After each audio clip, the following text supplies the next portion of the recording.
I was off of work this night and relaxing at home.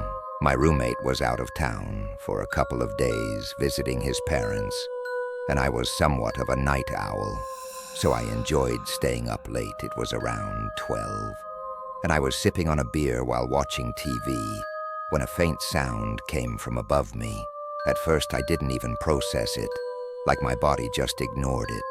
But after a few seconds, it kind of hit me, as I realized it couldn't have been my roommate, like it usually would have been. I looked up at the ceiling and muted the TV to try and listen for it again. A few seconds went by, and there was nothing. The sound was so soft, though, and with the TV being on when I heard it, I really had no idea what it could have been, or even where upstairs it came from. Although this sounds pretty dumb of me, I really didn't feel like getting up and wasn't worried enough about it to feel the need to check it out. I opened the mini fridge I had next to the couch and grabbed another beer, cracking it open and taking a few sips to get back to relaxing. But before I could even unmute the TV, I heard that same thump sound above me. I looked back up at the ceiling, and after a moment I could hear subtle footsteps slowly walking in the room right above me. My whole body felt like it went numb. I got up from the couch and went over to the stairs. I stood at the bottom and could hear a thumping sound resonating through the hallway. I called out my roommate's name. I knew it couldn't be him, but I was just hoping that somehow it was after there was no reply. I started scaling the stairs and flicked on the lights to the upstairs hallway. It was empty, but the door on the far end was open. It was to my roommate's room, but I was 100% certain that I'd closed it the day he left, and I never went in there since, so there should be no reason it was open right now. My heart was pounding as I walked through the hallway and looked inside the room. It looked the same as it did when he left. Everything was clean and nothing was out of place. I then went around and checked every room upstairs, and still nothing. I didn't sleep that night and spent the next couple days on edge as I waited for my roommate to get home. I never heard those sounds after that night, or had any doors randomly open like that at this point. I don't know what the hell happened. Maybe someone found a way in and out without me knowing. Or maybe it was something else to this day. I still don't. Music sponsor, Aura.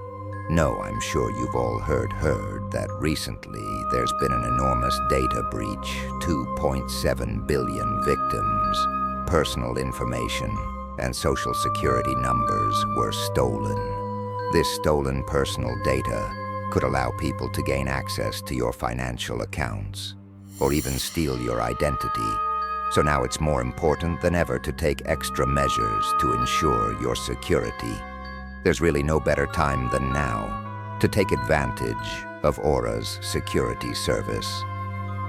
I've been regularly sponsored by Aura for over a year now, and it's because I honestly believe their service is amazing. Aura provides continuous monitoring of your personal data and resolves any potential threats that may come up, while also preventing future threats. They also make it incredibly easy for you to use and understand everything going on with your data with their free trial.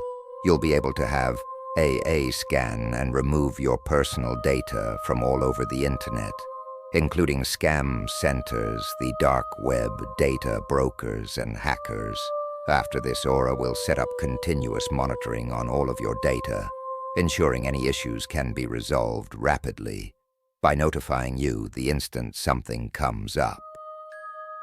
When I had first signed up, Aura immediately found dozens of places across the internet that already had my personal data, including my full name and address, in just a couple minutes. Aura cleared all of it, especially in times like these, with huge data breaches and scams happening. So often having peace of mind, knowing Aura is protecting your information, is above anything. By using Aura.com Whisper or scanning the QR code, you can get a completely free 14-day trial allowing you to see if your personal data has been leaked, remove that data from multiple large platforms, and securely monitor your personal identity. I highly recommend using this opportunity to find any leaked info and ensure it is taken care of and secured. Thank you again to Aura for sponsoring this portion of today's story too. By anonymous video, I was camping in Utah for a small weekend getaway.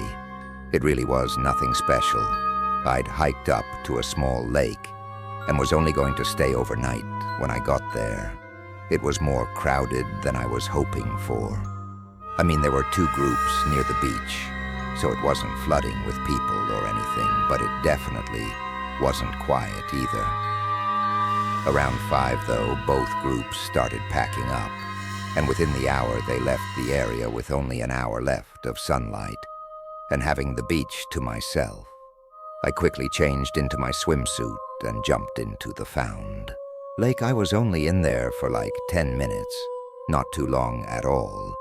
When I looked back at the campsite, the woods were calm and the sun was setting over the trees, but past the beach and a little ways into the forest, a person was watching me. They were too far for me to see much, but it was definitely a man, and they were definitely looking at me. As soon as I caught them looking, they turned their head and walked further into the trees. It was too creepy for me not to get a little shaken up. Was it just a guy from one of the groups that maybe forgot something, or maybe a hiker that I happened to catch looking over at an awkward time? The way they were just stopped and standing there looking directly at me was still super unnerving. I walked back up to the beach and over to my tent. I dried off and kept my head on a swivel, scanning the forest for that man. I cooked up a small meal and continued to look around for him. A whole hour passed, and there were no sightings, so I figured I was good. I stayed up fairly late, at least a couple hours after sunset, mostly looking up the stars and resting. It sounds boring to just sit there, but it's actually really nice after a while. I got in my tent and latte on my sleeping mattress. The hike up must have made me tired because I fell asleep quickly as soon as I woke up. Though I felt off, I didn't know why it was the middle of the night and pitch black inside the tent. All I could hear were the insects chirping outside and a calm breeze blowing against the walls of the tent. I kind of just laid there for a while, maybe like 30 seconds, as my eyes were open but completely unable to see anything. Then my eyes started to adjust a little. I could see faint outlines of the things inside my tent, and as I moved my eyes around, they fell on the zipper. The tent flap was open, and between the opening there was a shape. I must have stared at it for a whole 4 or 5 seconds, as my heart rate spiked before my vision became just clear enough for me to make out a pair of eyes looking into mine. My adrenaline flooded through me, and my instincts took over. I grabbed my can of bear spray that I had laying next to me and shot it right at the opening. They yelled, and I could hear his footsteps moving away from the tent as I started tearing up and coughing. I fumbled through my backpack to get my pocket knife. Then I jumped out, fully prepared to fight for my life. But the man was gone. I didn't even know which direction he went or anything. But I didn't waste any time. I hurried to gather my things and used my handheld GPS to lead me back to the car. Without having to take the trail, I called police to come out and take me home. Because by then my eyes were burning from the bear spray. They didn't find anything, but I don't know how much they searched, whoever that was, and what they wanted. I honestly couldn't tell you.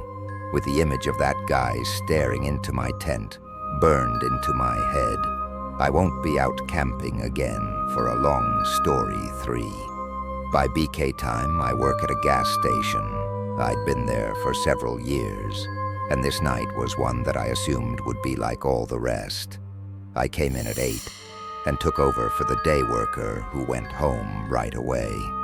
The first couple hours went by quickly, as there were still customers coming in regularly to buy a few things or to pay for gas with cash between 11 and 12. It slowed down to where it began, feeling like the shift was dragging on. I kept myself busy for another hour, or at least tried to with stalking whatever I could find. But then I was left with the dreaded second half of my shift. It was always slow, boring, and just not enjoyable around 1, though. A car pulled in and parked in the spaces by the entrance door. A few other cars had come through recently, but just to get gas real quick. Very rarely would someone actually park in the spots and come into the store this late. Into the night, I stood up straight and tried to rub the tired look off my face, expecting them to come in. A couple minutes went by, though, and they didn't. I leaned over the counter and looked out the glass door, but couldn't really see anything. The reflections on the door were blocking any way for me to see inside their car. Maybe they were just taking a break from a long drive. I didn't bother caring too much about it. I sat back and pulled up my phone. I spaced out, reading through random articles and whatnot for probably 20 or so minutes during that time. I never heard anything or saw anything, but eventually I looked up from my phone and my heart almost stopped. There was a guy inside the store standing in one of the aisles and looking right at me. His eyes darted away as soon as I saw him. This guy looked like he was mid-40 with a dark jacket on and a scruffy beard. I never saw or heard him enter. So how the hell did he get in? While my mind was racing, I just watched as the man kept walking around, glancing over at me a few times to see if I was looking like he was planning to do something. As soon as I looked away, then after just 30 seconds, he suddenly hurried toward the front door and ran outside. I got up and ran to look out. This was when I noticed the car was still there, but the guy walked right past it and just out to the road until I could no longer see him. I immediately went to the cameras to see how he got in and figure out what was going on. It only took me a minute to find the footage of him slowly and quietly getting out of the car, then going to the back of the gas station. There were no cameras back there, but those doors were never locked since the gas station was technically always open anyway. What's really odd is that there were 15 minutes between the time he went around to the back to the time he walked out onto the sales floor. Police came to help me investigate, ultimately finding the car he left to have been a stolen vehicle from months ago. They didn't know anything about the guy or his motives sneaking around, though he clearly had something else intended for that night. And I think I was really lucky that for one reason or another he decided not to go through with it. This was a long time ago. When I was 13, it was summer. I spent pretty much all day playing on my PS3 or watching whatever was on TV. Sometimes I'd go outside or hang with some friends, but it was raining this day, so I was hunkered down inside. My dad always worked until 10, and my mom was a nurse, so her schedule was all over the place. Most of this day I was playing on the PS3, but around 7-ish, I went to the kitchen to make food. While I was in there, a knock came at the front door. I didn't really want to answer, and as a kid I was always nervous when someone was at the door. So I waited a minute and tried to just be quiet until they left after they knocked several more times, though I snuck over to the door and looked out the peephole to see if maybe it was a neighbor or someone else. I knew I was really confused, though, and kind of alarmed to see a police officer. He was standing on our porch, looking around and waiting for me to answer, and now I felt like I had to. I opened the door. It was still cold and rainy outside, and the officer was drenched, being a kid. My eyes were immediately drawn toward the gun on his hip, and overall I just felt scared or trouble. He asked my name, then reassured me that everything was okay, and I didn't have anything to worry about. He then smiled, as if trying to keep me calm, but his teeth were noticeably rotting and yellow, which then got me to notice how overall unkempt he looked. Like usually cops were well put together, so this was really off-putting.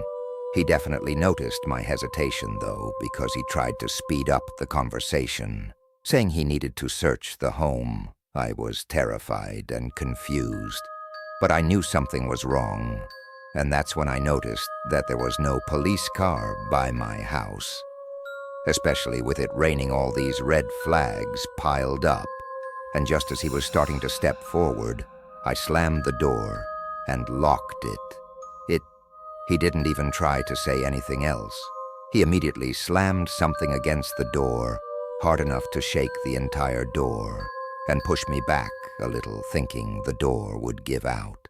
I ran to the home phone and dialed 911. I was freaking out so much. I'm surprised the operator even understood a word. I said the guy outside didn't give up the whole time, though, and was even there, still banging on the door. When the actual police showed up, I heard him trying to convince them he was a real cop. But obviously that didn't go well.